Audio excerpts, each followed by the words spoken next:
Seorang pria nekat membakar sebuah musola di kawasan 28 Iler, Kota Palembang. Pria itu mengaku melakukan perbuatan itu lantaran kesal dengan pengurus musola yang tidak meminjaminya bola lampu.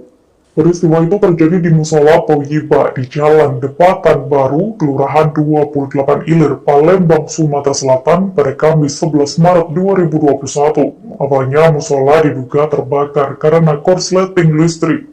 Namun, dari penyelidikan polisi ditemukan indikasi kebakaran itu sengaja dibuat oleh seseorang.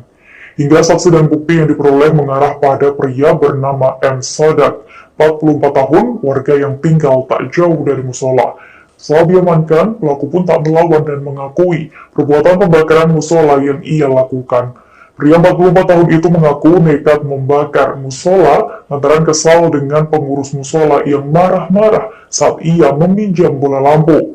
Pelaku kemudian mengaku melakukan aksinya pada Kamis 11 Maret 2021 sekira pukul 3 dini hari. Saat api mulai membesar di musola, ia langsung kabur kembali ke rumah.